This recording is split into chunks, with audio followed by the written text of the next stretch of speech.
es un día especial. Tenemos un invitado, tenemos a Sergio de invitado, Sergio Balestrero. Y la idea, bueno, es poder compartir, aparte de poder charlar con él y poder conocerlo, también la idea es poder compartir el mensaje de la palabra del Señor. Así que bueno, Sergio, la primera pregunta es que nos cuentes un poquito de tu familia, de vos, antes de entrar un poco en lo que es después tu ministerio o tu testimonio, pero un poquito de vos, de tu familia, de tu trabajo en lo particular. Ok, bueno, mi nombre es Sergio Balestrero, tengo 51 años, estoy casado hace 25 con mi esposa Estela, tenemos una hermosa familia compuesta por 3 hijas mujeres, yo que quería el varoncito, este, Kiara de 24, Oriana de 21 y Tiziana de 17, 3 nombres italianos, tenemos sangre italiana. Eh, trabajo, Mi trabajo personal tiene que ver con, estoy al frente de una empresa familiar. Yo hace 32 años que viajo todos los días de lunes a viernes y en forma ininterrumpida, salvo la pandemia que fue lo que la interrumpió, a la ciudad de Campana. No sé cuántos conocerán Campana o si habrá alguno cerca conectado de la ciudad de Campana. Es una ciudad que está a 75 kilómetros de aquí. Mi padre empezó allá un negocio hace más de 50 años y yo lo estoy acompañando a él hace 32, desde el año 88. Y bueno, desde hace 17, del 2013, estoy al frente de la sociedad, estoy como presidente de la sociedad. Eh, y después tengo mi profesión, o sea, yo soy abogado y escribano y ejerzo como abogado desde también hace 14 años. Bien, un poquito acerca de tu ministerio, recién nos contabas de tu familia, de tu trabajo, un poquito acerca del ministerio que tenés. No sé si querés primero arrancar por el testimonio, tu testimonio, cómo conoces al Señor, y luego seguir con lo que es el ministerio que tenés hoy por hoy para el Señor. Dale.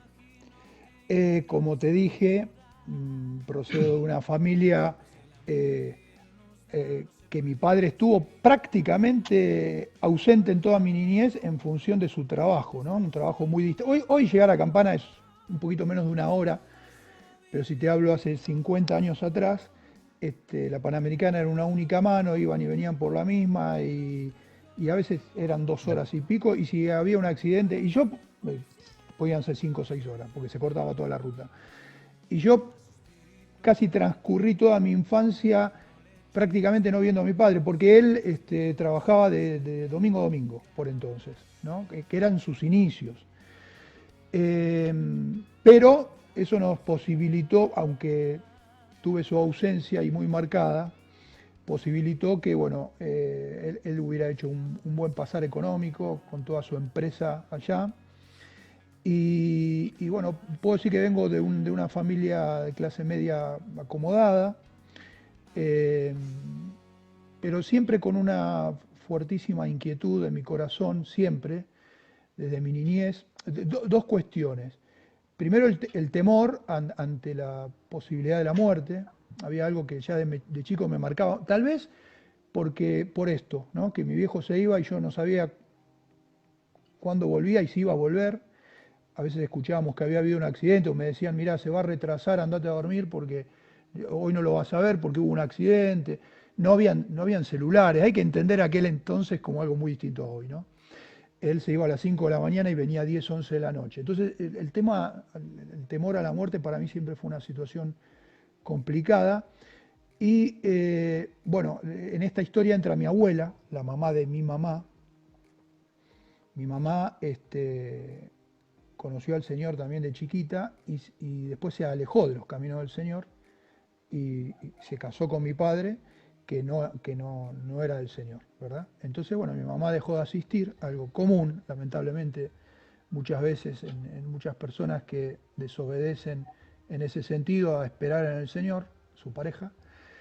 Pero mi abuela fue una mujer de Dios tremenda que, bueno, vio en mí esa situación y empezó a hacer una tarea y un trabajo fino en el sentido de llevarme mucho a su casa, leerme mucho la Biblia. Los fines de semana me llevaba a dormir con la excusa de que yo tenía un hermano, Marcelo, que nació a los 14 meses de que nací yo, o sea que le llevo 14 meses, y bueno, y me llevaba, nosotros somos 4 varones también, me llevaba un poco para decir, bueno, para que tu mamá no reniegue con el resto de tus hermanos, pero un poco la idea era transmitirme las verdades de Dios. Y bueno, así, de hecho, fue una persona que incidió mucho para que me anotaran primero en el primario de evangélico de Villa Bosch, ICEA, y después para que hiciese el secundario en ESEA, ¿verdad? Bueno, eh, yo tengo grabado a fuego la ausencia de mi padre, el vivir en una situación económica muy cómoda, y, pero atormentado por la muerte. Esas son tres cuestiones que marcaron mi niñez. Me acuerdo que también mi abuela, reitero, muy presente en cada circunstancia, por el momento se daba cuenta que yo tenía un poco ausente la figura de mi padre y me cargaban el auto con mi abuelo y me llevaban hasta Ciudad de Campana, que 32 años ahora que lo hago todos los días, me parece que voy acá a la vuelta cuando voy a Campana, pero por entonces me parecía que me estaban llevando a otro país más o menos, ¿viste? No Claro. llegábamos nunca. Me llevó hasta el sitio donde mi padre estaba trabajando y operando una maquinaria en la planta ESO, que ahora es Axion, ¿verdad? Una destilería que hay en Campana, y me mostró una pila gigantesca de carbón detrás de un alambrado, recuerdo eso, yo era muy chiquito, y yo me agarré el alambrado y me dijo, ¿ves esa maquinita amarilla que sube y baja de esa montaña negra? Es una montaña de carbón. Ahí está, ese que está en esa maquinita es tu papá. Tratando de afianzar mi figura de quien Claro. estaba realmente haciéndose un futuro. Bueno, mi abuela empezó a inculcarme cuestiones de la fe, y bueno, un día, en mi primer año del secundario en ESEA, alguien compartió la palabra en los habituales devocionales que se hacían los días martes en el subsuelo del colegio, y cuando llegué a mi casa me acuerdo que me encerré en la pieza de mi habitación, me arrodillé y le pedí a ese Dios que si era real, fuera real para mí, que perdonara mis pecados, que entrara a mi corazón y que en verdad hiciera de mí una persona nueva, quitara esos temores y realmente, bueno, y todo lo que sucedió en función de eso y a partir de ahí fue muy movilizador en mi vida porque Dios me permitió eh, servir. Lo conocí a los 12 años, me bauticé a los 16 años. Desde que lo conozco me congrego en el mismo lugar, en la iglesia en calle Perdriel. Toda la vida fue la iglesia de calle Perdriel, hace ya algunos años es la iglesia Cristo la Oportunidad, porque ahora tiene Ujú. nombre. Una iglesia, la iglesia más antigua en el Palomar, cumplió 85 años en el mes de octubre del año pasado. Iglesia en la que Dios me ha permitido servir en casi todos los ministerios, y iglesia que Dios me está permitiendo pastorear hace 23 años, desde el año 97. Con Ujú. 29 años eh, fui reconocido a esa tarea del pastorado en ese lugar. Y bueno, en este periodo también Dios me permitió formar mi familia, tener mi familia en la fe. Y en estos últimos años mi mamá volvió al Señor después de estar más de 40 años lejos de Él. Y tengo Mirá vos. otra mejor noticia. Y es la de, mirá que hace mucho que estoy conviviendo con mi papá día y noche y es mi preocupación. Y cuando algunos me preguntaban, che, ¿cuál es tu motivo de oración? Todos saben, los que me conocen en la intimidad, orá por Luis, mi papá, que no conoce al Señor. Bueno, en esta pandemia mi papá aceptó al Señor como su Salvador. Qué bueno. Recuerdo los primeros días de estar así encerrados y no salir, cuando la cuarentena era bien fuerte, lo confronté, le hice una videollamada como esta y lo confronté con su salvación. Y le dije, mira, la verdad es que cualquiera pudiéramos partir, y en realidad era un tema que a mí me preocupó toda la vida hasta que lo conocí al Señor, pero ahora en verdad estoy preocupado por tu salvación. Y en verdad quiero saber dónde vas y en verdad el Señor te llama. Y se me puso a llorar y, Ujú. y tuve la posibilidad de confrontarlo y ver cómo aceptaba al Señor como su Salvador. Hoy está esperando que termine la cuarentena para congregarse. Y la Qué verdad, bueno. feliz por esa situación, porque ahora sí estamos todos en el Señor con mi viejo y mi vieja, que ya se está congregando hace como 5 años. Qué bueno. Qué bueno, bueno, yo creo que ahí estuvo resumido un poco todo también tu ministerio, ¿no? Porque nos hablaste de los años que llevas como pastor de la iglesia, que hoy se llama Cristo la Oportunidad, que yo me acuerdo de conocerla como calle Pedriel, así siempre decía Pedriel yo, porque no me Sí, salía. sí, Pero bueno, la verdad que es algo conmovedor lo que contás de tu papá. La verdad que eso a mí me llevaba a pensar y yo decía, ¿no?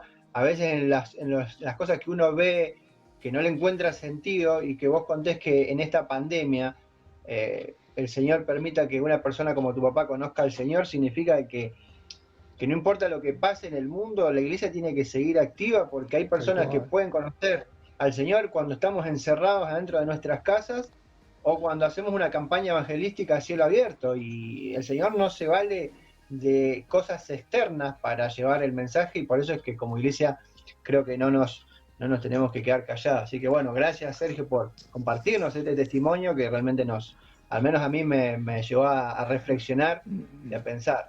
Así que Dale, bueno, Sergio, aquí te dejamos en libertad para que vos puedas tener el mensaje de parte del Señor. dale. Bueno, este, lo que yo estaba pensando respecto de todas estas cuestiones que estamos viviendo, muchos de nosotros, y muchos de estos programas como Echando la Red tienen razón de ser, es que sin ninguna duda Dios está llamándonos seriamente a un tiempo de advertencia, a un tiempo de poder realmente reflexionar en relación a cómo estábamos viviendo hasta que la cuarentena nos encontró eh, y cuán dispersos en verdad estábamos en relación a la persona de Dios.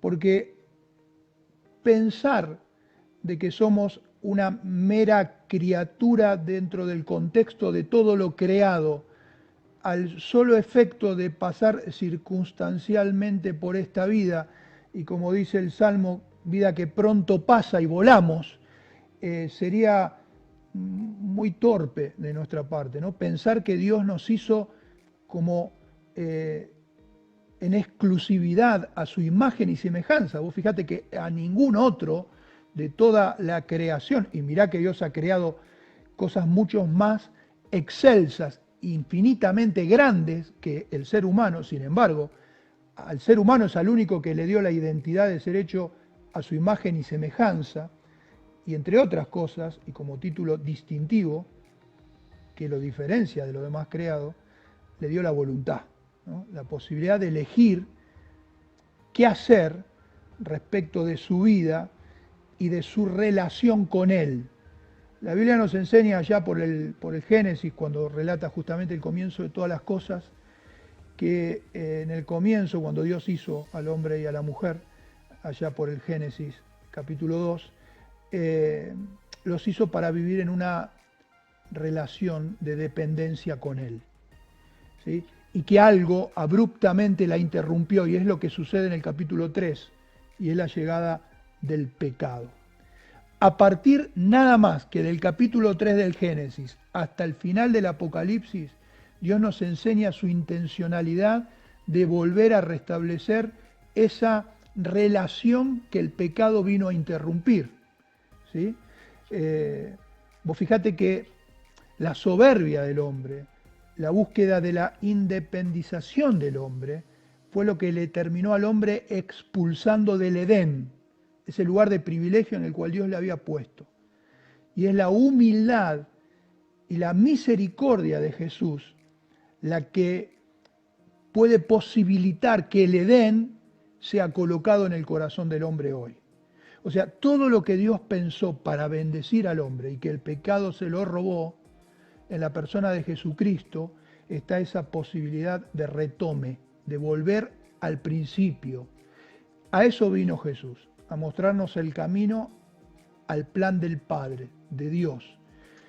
Y lo que yo pensaba es que el hombre está disperso de este plan, está envuelto y enredado en cuestiones que atañen a su situación material, su preocupación de todos los días. Hoy las personas no en la Argentina, y esto es lo increíble, en el mundo están afrontando una crisis que va desde lo emocional, una crisis de identidad, una crisis económica, una crisis con sus miedos, una crisis respecto a su incertidumbre de mañana, y que las personas la canalizan a través de diferentes cuestiones, pero Dios lo que está intentando es llamar la atención de un hombre que está disperso y que está partiendo todos los días a la eternidad sin haber resuelto su situación de relación con Él. Quiero decir que las religiones son palabras o son, si se quiere, medios que intentan la finalidad de volver a la relación, pero no son más que eso, un medio en sí mismo. Pero que lo que Dios está buscando, más que una religión, es establecer una relación, y eso es personal.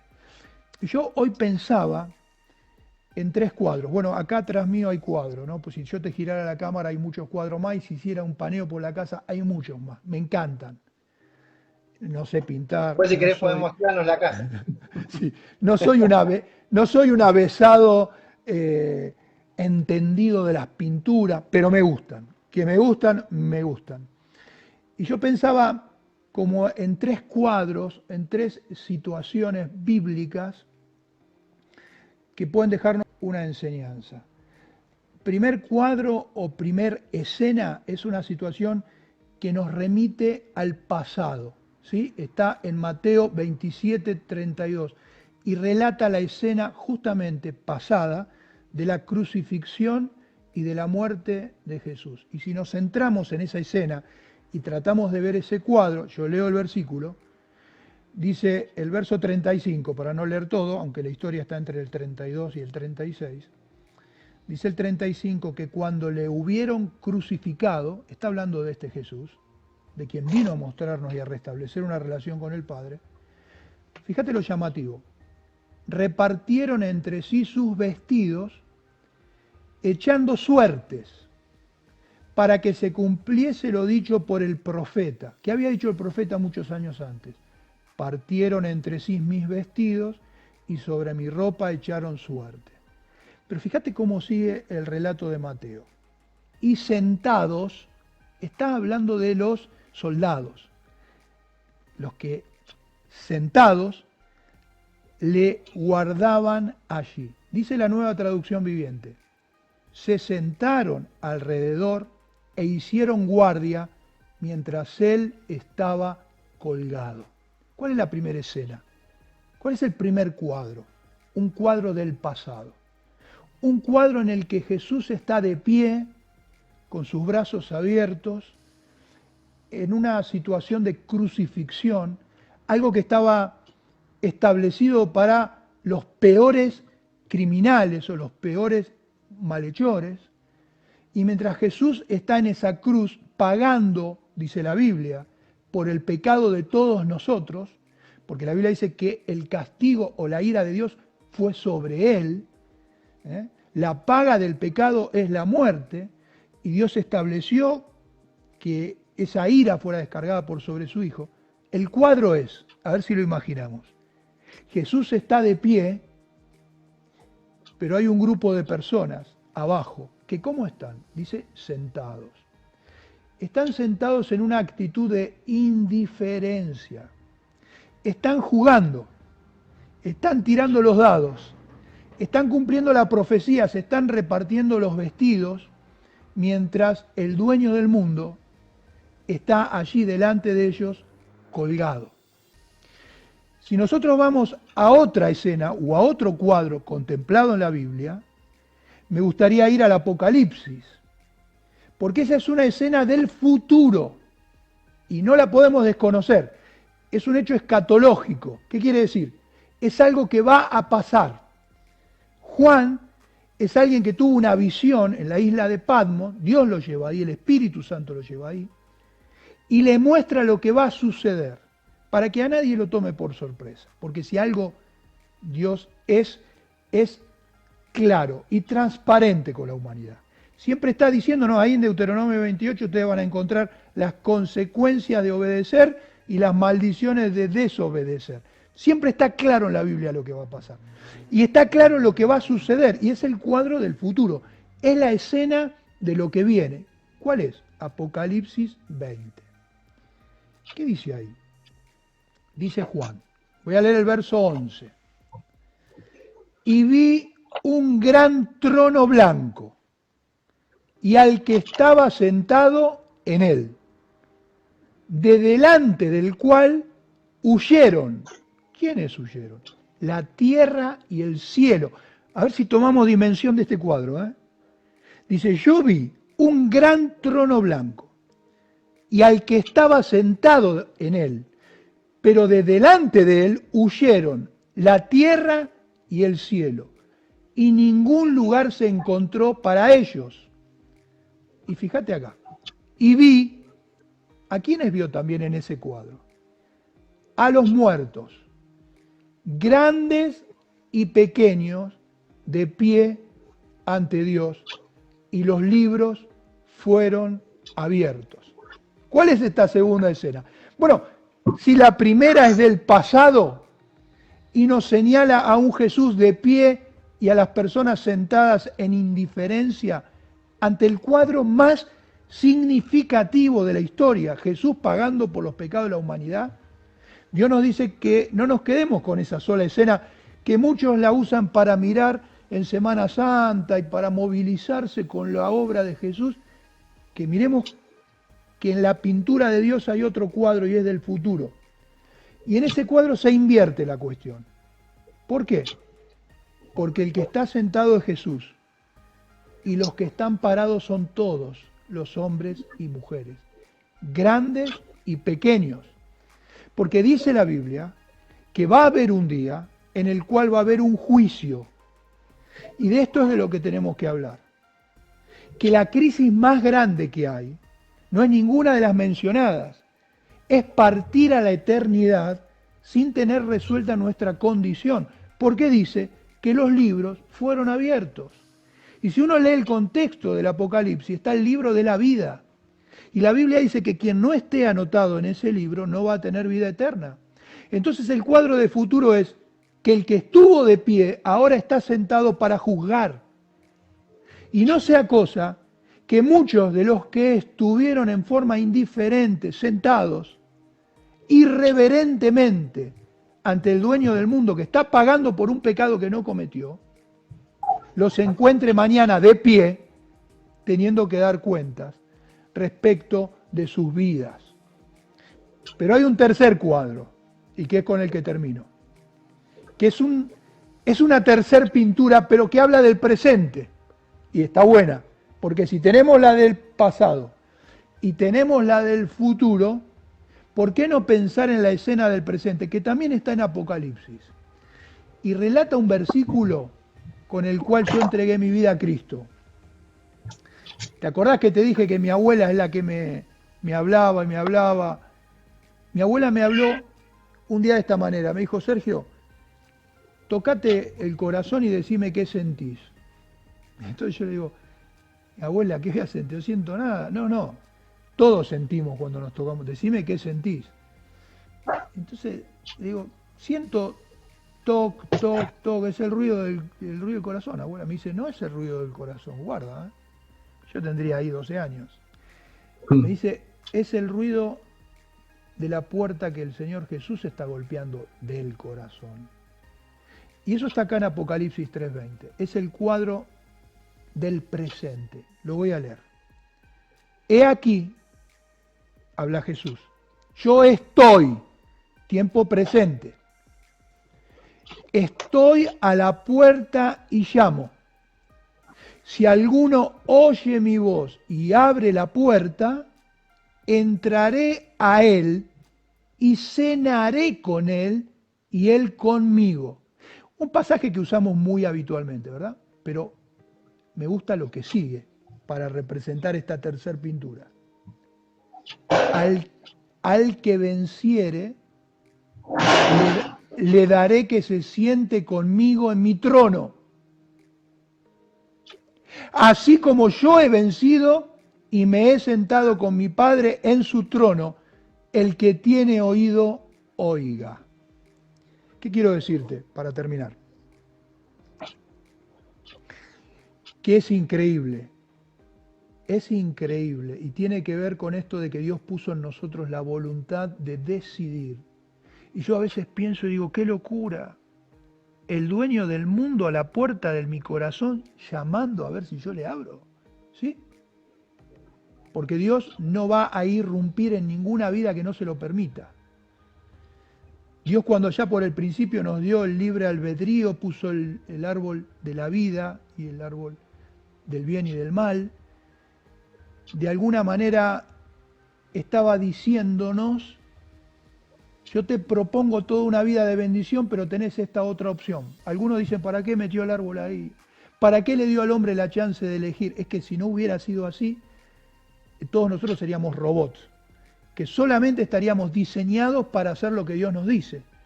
¿A quién le gustaría tener personas adorándole en este contexto de no tener otra opción? Sería más o menos como naufragar. Yo estaría en el medio del océano con mi esposa y se hunde el barco y los dos zafamos, nos agarramos una madera, terminamos nadando y llegando a una isla en la que estamos solos, y yo al otro día del naufragio le diga: mi amor, te amo con todo mi corazón, te elijo, sos la mujer de mi vida, y mi mujer me diga en determinado momento, después de escucharlo una, dos, tres veces: sí, pero no tenés otra opción. O sea, que me digas que yo soy la mujer de tu vida y que estás enamorada de mí cuando no hay otra opción. A Dios se lo elige todos los días entre un montón de opciones. Yo soy fiel a mi esposa entre un montón de posibilidades de no serlo. Y yo elijo a Dios todos los días, no el día que a los 12 años me convertí, van a ser 40 ya, sino que todos los días lo elijo. Ahora, Dios está ahora en la puerta del corazón de los que son cristianos, incluso no para salvación, pero para que le vuelvan a elegir en sus decisiones de todos los días. Muchas veces, aún siendo cristianos, lo dejamos afuera de nuestras decisiones. Pero hay algo que es mucho más importante, y quiero hablarle a quien tal vez esté escuchándonos y nunca le haya dado ingreso, por lo cual Dios no sea el salvador de su vida. El dueño del mundo está a la puerta del corazón y llama. Y dice que en esto consiste la salvación, que si alguno oye y abre, Dios no va a hacer lo que nosotros tengamos que hacer. Dios hizo lo que nosotros no podemos hacer. Mandó a su Hijo a morir en la cruz del Calvario para con su cuerpo y su sangre redimirnos, para que en Él fueran cargados los pecados de todos los hombres. Pero Dios muestra ahora su amor para con los hombres, en que aún siendo pecadores, Cristo murió por nosotros. Ahora nosotros tenemos que darle entrada a nuestra vida. Él no va a entrar a la fuerza. Si alguno oye mi voz y abre, entonces yo entraré a Él, y ahí se establece esto de lo que hablamos al principio. No una religión, una relación. ¿Qué es una relación? Si alguno oye mi voz y abre la puerta, entraré a Él, cenaré con Él y Él conmigo. Yo pregunto a quienes puedan estar escuchándonos si abren la puerta de su casa y a cualquiera que anda por la calle dice: vení a cenar conmigo. No actuamos así, ¿verdad? Para sentar a alguien a la mesa hay una relación. Jesús dice: si alguno me abre la puerta, vamos a establecer una relación.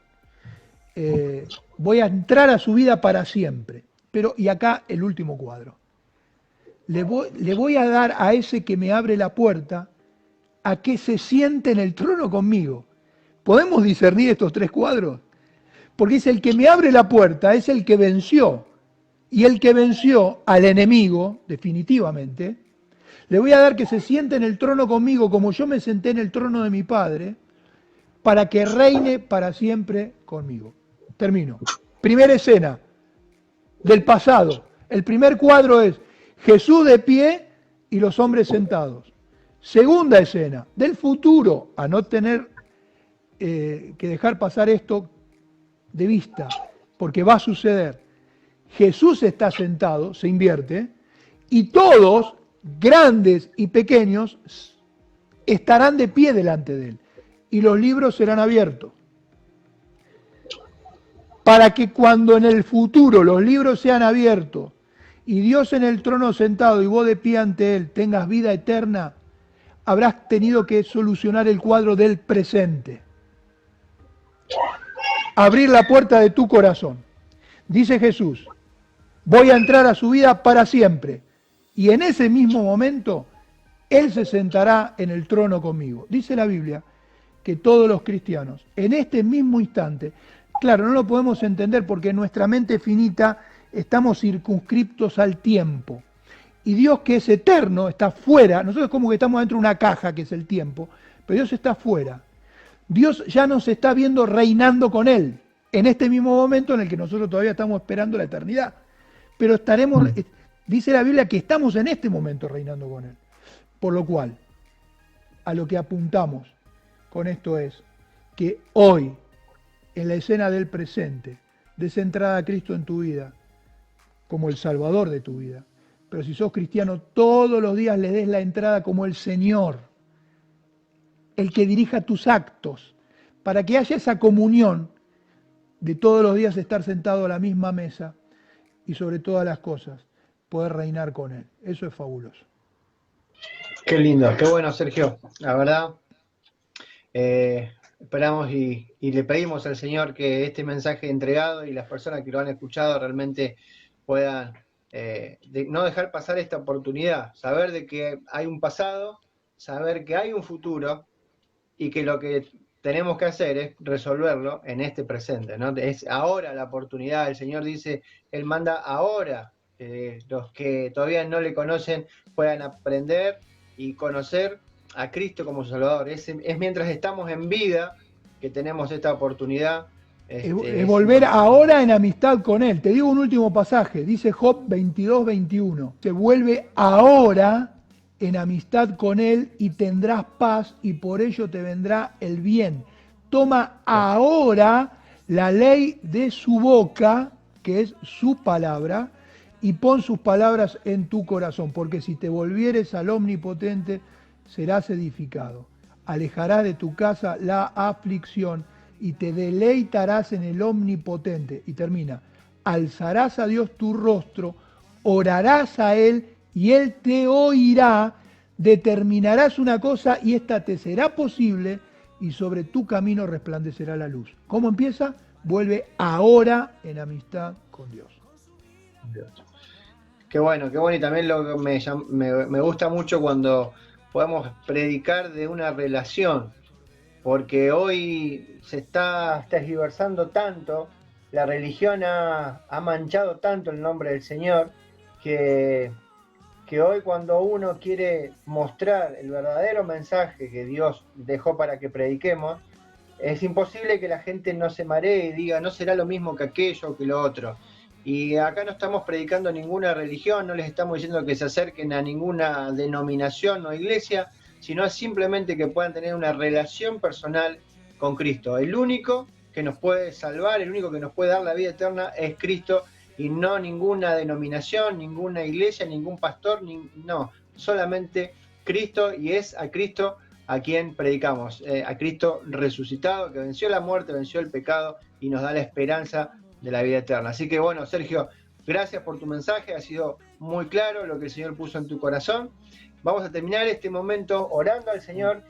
Amado Padre, gracias por tu palabra, gracias porque nos has hablado por medio de Sergio en esta noche, y rogamos, Padre, para que tu palabra sea la que, como escuchamos, golpea los corazones de aquellos que aún no te conocen, y que no dejen pasar esta oportunidad, esta nueva oportunidad que tú les das de poder conocerte y recibirte como el Señor y Salvador de sus vidas. No es una religión, no predicamos de ninguna denominación, religión o nombre, sino que predicamos una relación personal con Cristo, que las personas te puedan conocer a ti, el único Dios verdadero. Por eso, Padre, gracias por este momento, bendice la vida de Sergio, su ministerio, y sigue bendiciendo también, rogamos, este programa para que tú nos sigas acompañando y que en cada transmisión podamos seguir llevando tu palabra con esta claridad y que las personas que nos escuchan, Padre, también puedan ser bendecidas por medio de tu palabra. Gracias por este momento. Rogamos que nos sigas acompañando. Lo hacemos en el nombre bendito del Señor Jesús. Amén. Amén. Amén. Bueno, muy bien, muy agradecido, Sergio, por el mensaje. Gracias por acompañarnos, por traernos el mensaje de la palabra del Señor tan claro. Así que muchísimas gracias. No sé si te Dios les querés bendiga despedir. mucho.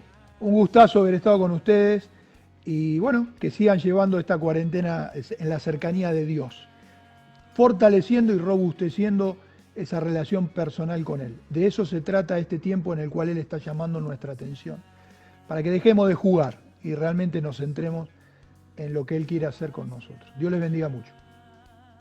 Bueno, Sergio, muchísimas gracias. Un saludo a todos. Nos vemos. Chau, chau. Nos vemos.